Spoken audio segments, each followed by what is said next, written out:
to our channel at We Are a Camper. If you're new here, please go ahead and subscribe, turn on notification bell. As you can see, I am outside here in Tagaytay, Philippines, and today we're gonna be talking about Filipino etiquette. So I know every culture has different etiquette, and the Philippines is no different. And there's so much to learn about the Filipino etiquette. And with me today is gonna be my sister in Grace, my lovely sister in Grace, that I'm gonna meet later for lunch. So let us go. I just loved the outburst of the outside today. As you can see, it's colorful and beautiful, and it shows off the vibrant culture of the Philippines. All right, let us go.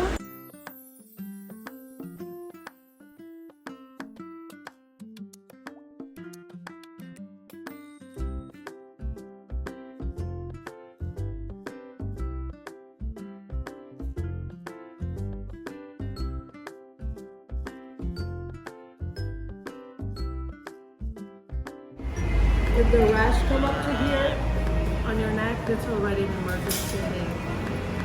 Lasa po. Stick na lang po ko lang. Okay, thank you.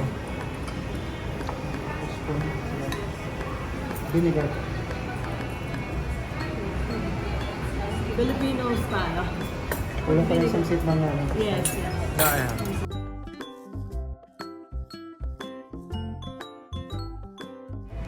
Are you on a fit for life? Or just... What's going on? You tell us how we're not supposed to do that. Filipino culture. No, it's not that you're not supposed to, but I think it's, I don't know, in subconsciously Filipino that they don't want to take the last piece of the food when you're eating out because they don't want to be blamed for finishing it all. I don't know, but for some reason that's how it is. So that's why we kind of like, oh, we're so very Filipino. There's still one piece left. I don't know. But in the US, you're not supposed to also finish all your plate, right? Everything that's on your plate, yeah. You're supposed to leave something behind. Yeah, so very Filipino. Not that because you're not supposed to. Someone said you're not supposed to, but you know, just saying, hey, don't blame me. I didn't eat the last bite.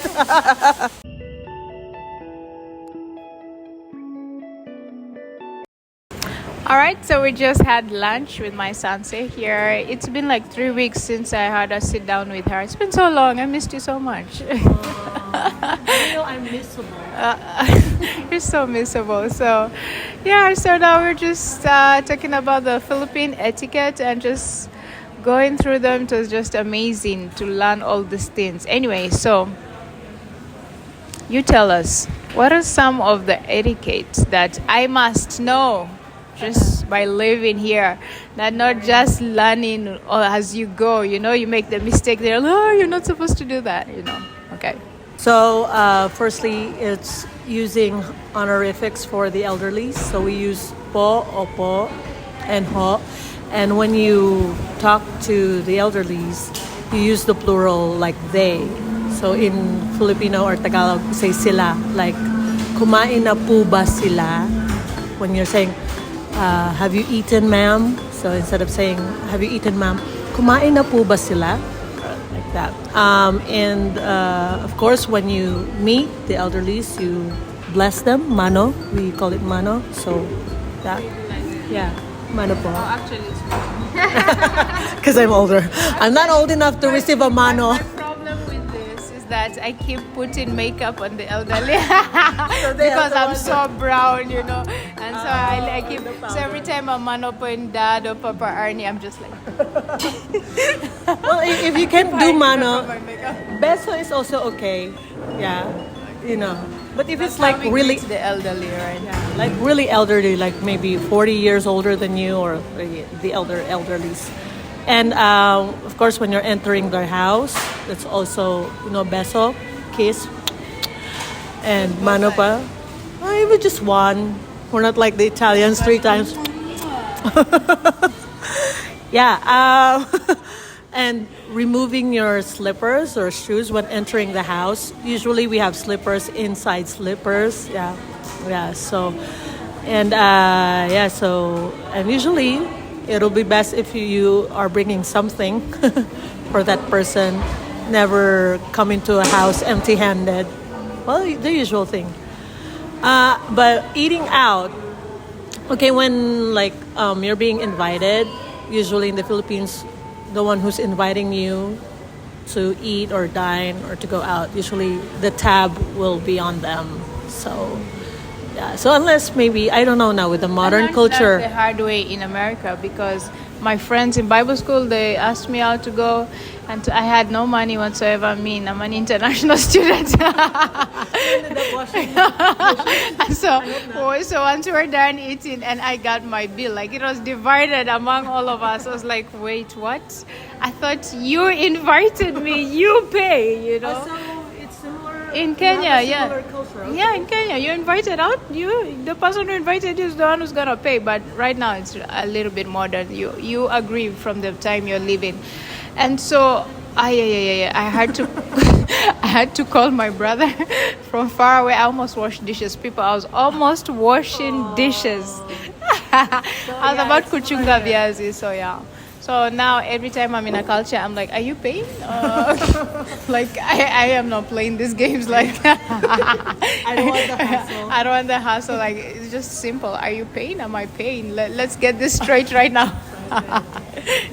I also lived, just a short time in the U.S. And I think if it's like a family man or like a family inviting you, usually they take the tab. But if it's just among friends, yeah, they usually go Dutch. They know that. So, yeah, before we leave the house, okay, if we're hanging out, just the friends, we sure to have money in our wallets or pocket.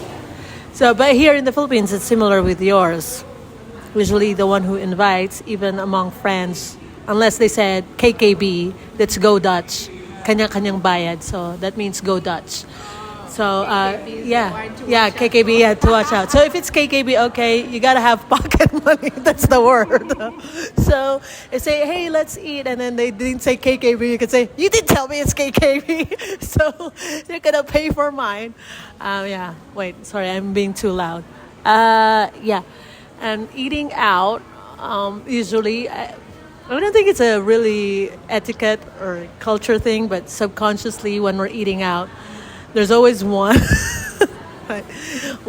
piece left, because no one would like to get the last bite and be blamed for taking the last bite. I don't know. What else? I know this. What about speaking direct? Because every time I speak, I find people tell me, you're too harsh and too blunt for the culture. Yeah. Can you please sugarcoat everything you just said? So that's why do people really hide with their words? I think I'm British. We don't hide. That's correct. British. That's coming from the British. Very blunt, very precise, succinct. I think we're also coming from the influence also of Spanish and American culture, where we always esteem the other person we are talking to. So like the art of speech, we are very mindful of that. But unfortunately, it just goes too much. Well, it's been embedded there. Especially like in the olden days, even youngins are not allowed to talk when there are elders speaking, So we really temper with our words, and we're not used to just really being direct. I have a problem with that because I keep finding it is disguised in lies. Because somebody will tell you one thing, but they mean another thing. But because they didn't want to be blunt, they didn't want to be direct. They wanted to. So it's just like that. Yes. Do you like it? Yes, I love it. But inside they're just dying. And like, why are you feeding me this? Why are you giving me this? Sometimes you'll be talking like, are you understanding me? Yes. And you keep talking at the end. Okay, so what did I say? And they heard nothing, but because they didn't want to be blunt and hurt your feelings, then they're like, so yeah, I think it's a downside of being we're very hospitable people, as a nation, and we're congenial, accommodating. I think that's the downside of it. We just say yes even though we don't like it. Like I remember one of the my cousin, or like it was his first time in the U.S., so he was asked, like, are you hungry? Because here in the Philippines, when you say, do you want to eat, or are you hungry, the polite way to say is to turn down until you're asked for the third time. So because you don't want to impose, you feel like you're not supposed to assert what you want. It's like part of the culture or etiquette. I don't know. So yeah, he came hungry because he said he's not hungry because he was waiting for the second or third offer. I said, no, that's not the way. That's not how it is in the U.S. Because in the Philippines that's how it is. Like just for polite or etiquette sake. When you're eating and then you see someone that it's like, come, let's eat. Do you want to eat? And said, of course, you, the one being invited, you think that it's not prepared for you to join him. So you would likely to, turn down the offer and wait for him the third time because it means, he's really welcoming you to join. This is generally on everything. That Yeah, you have to generally. decline 3 times. Yeah, 2 or 3 times usually. Yeah. So, but now it's becoming modern. So I think most of them are more, straightforward now. I think I always used to get people off guard because when they ask me something, I'll be like, yes. Are you hungry? Yes, I'm hungry. Can we eat? And they're like, oh. And then I remember one time the person didn't even have enough food, and I already said yes. And it just became an awkward moment. Or if they ask me something, yes. My reply, like, I'm just being frank with what I'm going through. Do you want to ride? Yes. And they didn't even have space for you. They were just asking. So I'm learning how to say no. No 3 times. You have to wait. Okay. After people know. But sometimes if they don't have enough food, even though they don't have enough food, when they're inviting you, they would even really share the little that they have. So that's part of it. I think that's why we're one of the most hospitable people. There's a downside and there's an upside. So I think it happens with the culture. But yeah, I think that's just about it that I can think right now. Being married, my mom would tell me that if I need to ask a favor from my elder sisters, for example, and they're married, it's better if I ask their spouses instead of asking them directly. I don't know what. And if you have a problem with your spouse, you talk and tell to their mother, which is very, because, that's the Filipino thing. But, it's not necessarily biblical, because supposedly it's just among yourself, right? You don't want additional noise. But, maybe if you're really at the edge of your rope and you're needing help, guidance, then I think that's when you can tell your mom. But as much as possible, I don't. Because, I don't want to tell on my husband to my mother-in-law, because she knows already how my husband is, or, so, yeah. So that's it. I saw this meme that says taking parental advice from your mother-in-law, and you're like, I'll live with one of your children. You know it, right? You're so good at it. But anyway, mother-in-laws, we love you. Mother-in-graces, we love you.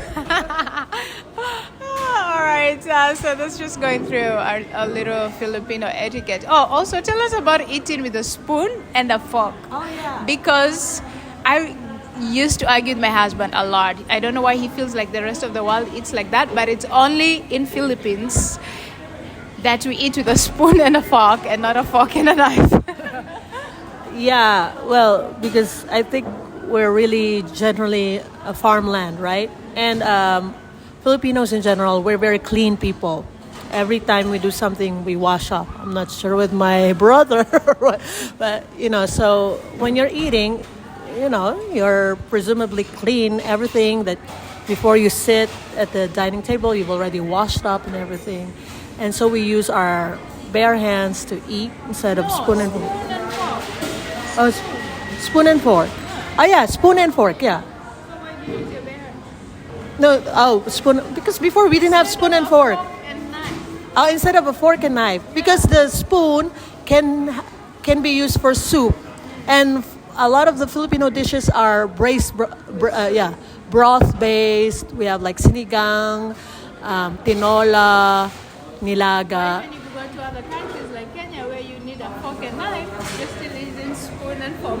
Yeah, because as far as it's concerned, knife is not safe. No, I mean you can cut with a spoon and everything. No, but we learned how to do fork and knife when we were in Kenya. And actually I picked it up even when I came back here. I was using fork and knife until, it's easier actually to use fork and knife because with the spoon it's like, you're struggling. But yeah, the spoon is more versatile, I think. That's why we went for that. So yeah, unlike in the West, like in the British country and in the U.S., they don't have so much brothy or, they have soup, so they have their whole set of spoon for the soups dedicated. So for us Filipinos, we just want everything that's very versatile because just about for anything, rice, soup. So that's why it's spoon and fork. Yeah. All right, culture-wise, is there anything that in-laws cannot do? Because I know in Kenya, there are tribes where the mother-in-law is not allowed to do this, so-and-so is not allowed to do this. Like when you give birth, actually, your mother-in-law is the one who's supposed to take care of you.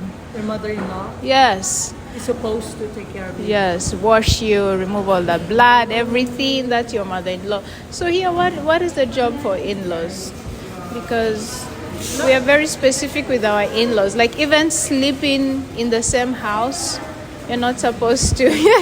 In the tribes in Kenya, like you cannot be in the same house with your father and mother-in-law in the same house. You cannot sleep in the same house and all that. But again, things are modernizing. But are there any rules for in-laws here? Well, none specifically, and I think it just happens naturally that sometimes when the mother-in-law is like elderly and she's not working anymore, she usually just volunteers herself to take care of the baby. And yeah, in Filipino cultures, there's a lot of like the guy is living in his family's house. So, but for us, we really don't observe that because that's not biblical. It's really my mom and dad. They really, once we married, we're the ones running after them. They really don't like to meddle with our affair. We have to solve our own affair. And my mom, she would really tell us that the maximum amount that they could take care of their apo, their grandchild, is 2 weeks.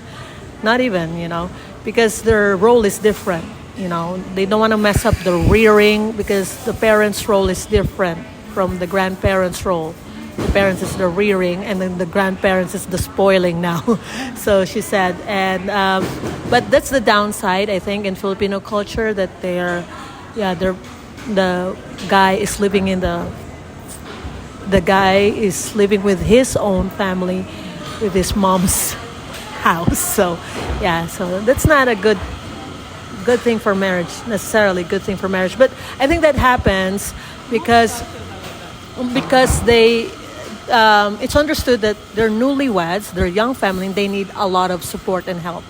So, but the downside is, you don't know who's the head, the king, or the queen of the house, right? So that's a very tricky side. So yeah. All right. Though most cultures are like that. I mean, look at me. I'm here with the husband side.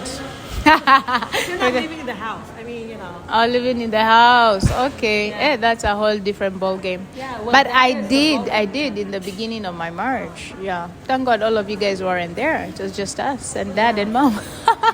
Look at you saying yeah. Anyway, coming to a wrap here, guys. Thank you so much for watching our Philippine etiquette. The next time you're in the Philippines, at least you know what to do and what not to do. You know that right now when somebody asks you, please refuse 3 times. Do not say yes like me or twice. Okay. And you know me, when guys ask me, and I'm gonna just say no, I'll just say no and I walk away. When they say no, like, are you hungry? No, I'll just walk away. I didn't know they wanted me to come back and ask them 3 times. That's good. I also do that. I'm like, oh, you're not hungry? Okay, bye. It's like, oh, would you want some? No, okay, bye. I don't got a whole day asking you 3 times. All right. Please go ahead and subscribe to our channel, turn on notification bell, and do have a lovely weekend all the way here from Thai, Philippines. May God truly bless you. Bye-bye.